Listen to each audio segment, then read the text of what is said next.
All right.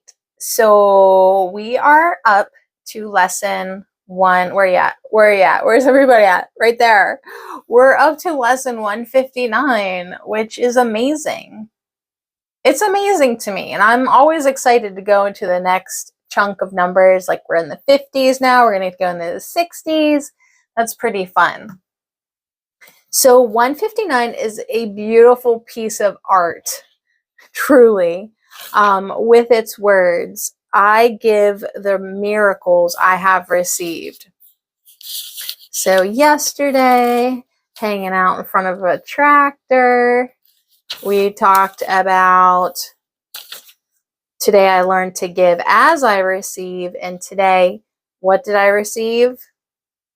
Miracles. I give the miracles I have received. So no one can give what he has not received. So in order for me to give anything, I have to receive it. And then if I actually have it, that's the only way I can give it. To give a thing requires first you have it in your own possession. Here the laws of heaven and the world agree, but here they are also separate. The world believes that to possess a thing, it must be kept. Salvation teaches otherwise. To give is how to recognize you have received. It is the proof that what you have is yours. So in the giving of forgiveness and love and all things divine, like just because I give it to you doesn't mean I'm not going to have it anymore. Like if I gave you my crappy iPhone, it's not crappy. It's doing great. Okay. If I gave you my old ass iPhone, that's still working very good, then I wouldn't have it anymore. But if I give you a blessing, if I give you love, if I give you a smile, like it's not like I lost my mouth by giving you a smile. I still have it. I don't know if that's the best example, but you understand that you are healed when you give healing. You accept forgiveness as accomplishment in yourself when you forgive. So when I forgive you, it's because I have forgiven me. Yeah. All right. So you recognize your brother as yourself, and thus do you perceive that you are whole. There is no miracle you cannot give, for all are given you. I've got it all. I've got it all, kid, so I can give it all to you. Receive them now by opening the storehouse of your mind where they are laid and giving them away. So I want to give you everything that I actually have. Like you can only give knowledge if you actually have knowledge. Christ's vision is a miracle. It comes from far beyond itself, for it reflects eternal love and the rebirth of love which never dies, but has been kept obscure. Christ's vision pictures heaven, for it sees a world so like to heaven that what God created perfect can be mirrored there. The darkened glass the world presents can show but twisted images and broken parts. The real world pictures heaven's innocence. So it takes you on this journey of words that's just so amazing. Christ's vision is the miracle in which all miracles are born. It is their source, remaining with each miracle you give, and yet remaining yours. So you don't lose. You do not lose. It is the bond by which the giver and receiver are united in extension here on earth, as they are one in heaven. Christ beholds no sin in anyone. So, and that's what we're learning how to do. And in his sight, the sinless are as one. Their holiness was given by his Father and himself. So I definitely have to read the lesson with you today, because I've had a really busy day and I haven't really given A Course in Miracles the front line. However, I will just say that I had a really lighthearted day. A really lighthearted day for a day that could have in the past triggered me and brought me down. So I know what I'm doing is working. I know that I am changing my mind, and that's what you're going to do 2. Today, Jesus, for lesson 159, reminded you of the shenanigans the ego will try to make by telling you that if you give up your history and you give up your story and you give up your resentment, you're going to lose. Don't forgive. My goodness, you're going to lose this game. That is absolutely incorrect.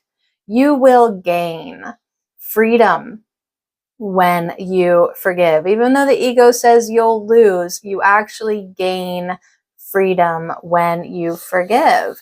And you know where you're at because are you suffering or not? If you are suffering right now, then it's because you believe you are separate. You believe you need to hold a grievance against someone. So what you must do is change your mind. You find the unloving thought. And if you can't find it, have the Holy Spirit show you. It will be shown to you what the unloving thought is. Now that you're aware of it, forgive yourself. Forgive them. Forgive yourself. Forgive everyone for everything. And free yourself from the drama and the emotional slavery of the ego world. You only gain when you forgive, and you will gain freedom. And if you've ever been tortured in your mind by having hatred, by having animosity, by having resentment from just feeling like you could never forgive this situation, that person, yourself, like it's torture. Like emotional slavery is certainly what drama does to you, what unforgiving, unloving thoughts will do to you. So we're going for this thing called Christ's vision. And Christ's vision is the bridge between the worlds.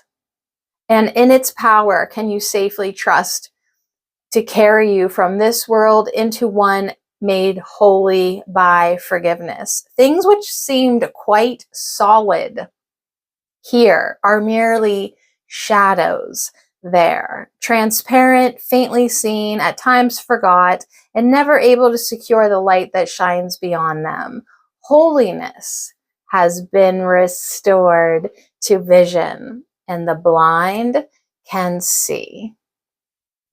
So that would be nice, wouldn't it? Be able to see better. Let's see some pathways of light real quick. Pathwaysoflight.org. Welcome to the reading, A Course in Miracles, Workbook Lesson 159, Insights. I give the miracles I have received.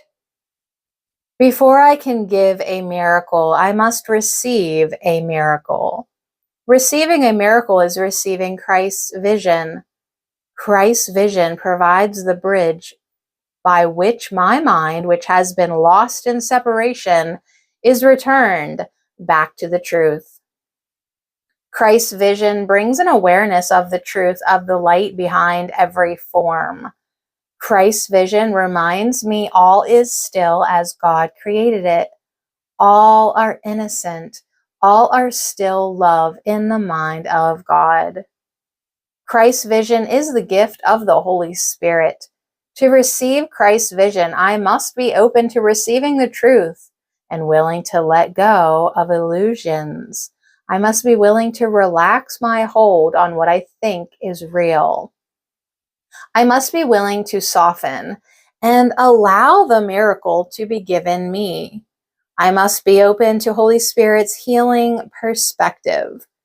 The Holy Spirit heals all thoughts of lack, sickness, division, or differences of any kind. The Holy Spirit brings me peace and a remembrance of the everlasting love we all are. With practice, my willingness is growing day by day to be open to receive the miracle of Christ's vision from the Holy Spirit. There is no gift more important to receive and then give. I continue this process of practice again today, knowing that if I am truly willing, I will receive Christ's vision, and I will give as I receive. Christ's vision is a dream of awakening, a dream of a forgiven world. It does not require that I transcend the world to receive it, but rather it is the means to transcend the world. Christ's vision shows me a reflection of heaven so clear that it is a simple and easy step from his vision to the reality of heaven. As it told us in yesterday's lesson, we can learn to see with Christ's vision, and we can teach this vision to others. In fact, this is the only meaningful purpose we can have in the world. This lesson reinforces that to know I have his vision, I must give it. The miracle is the exchange of the perception of guilt for the perception of innocence. As I see innocence in my brother, I recognize it in myself. As I see innocence in myself, I reinforce it and strengthen it by seeing it in my brother. I always receive what I give.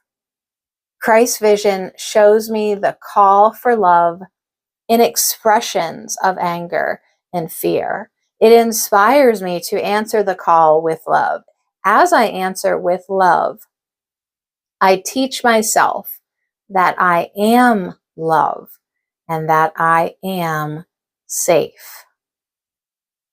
The vision of Christ brings joy and peace to my heart. It shows me a world of harmlessness. It shows me the eternal love that is everywhere, in everything, and is what I am. With Christ's vision, I do not mistake the body for the Son God created. With his vision, form becomes useful only as a means to communicate that all is forgiven and only love is real. It is a gift I give myself and all the world, for we are one. My heart is lifted in gratitude. Pathwaysoflight.org. So I love the part in lesson 159 where it talks about lilies. Christ's vision is the holy ground in which the lilies of forgiveness set their roots. This is their home. They can be brought from here back to the world, but they can never grow in its unnourishing and shallow soil. They need the light and warmth and kindly care Christ's charity provides. They need the love with which he looks on them, and they become his messengers who give as they received. So it's very nice to be able to give forgiveness because you have been forgiveness. You have been forgiveness. You have been forgiven. You are. You literally, it's good. You can go get some lilies. Take from his storehouse that its treasures may increase. So as you extend love, as you forgive love, nothing is diminished. When I give you this, I don't lose anything. As a matter of fact, the treasures increase. You just grow love. You just grow love. So anyways, they are twice blessed, these wonderful lilies. You got to give them away. So the last part says, behold the store of miracles set out for you to give. Are you not worth the gift when God appointed it be given you? Judge not God's Son, but follow in the way he has established. Christ has dreamed the dream of a forgiven world. It is his gift, whereby a sweet transition can be made from death to life, from hopelessness to hope. Let us an instant dream with him. His dream awakens us to truth. His vision gives the means for a return to our unlost and everlasting sanctity in God.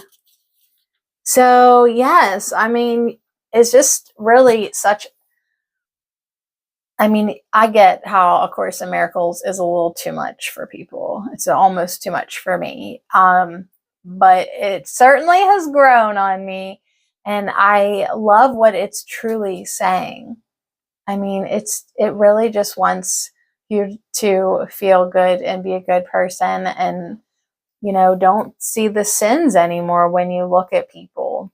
You just give love, and then that grows in your life. That grows in your heart. You become very lighted and very fun and very happy. And I mean, it's like the words in this book are very big and very wordy. But if you break it down, just thinking about, like, I know I got this portrait thing going on. If you break it down and just think, how good is it going to feel? How good is it going to feel to be free of this garbage in my mind? How good am I going to feel when I'm not being brought down by the distress that disharmony brings? So it is freedom to forgive. And whether you use A Course in Miracles or you figure out another way to do it, it really does benefit you. It certainly has benefited me.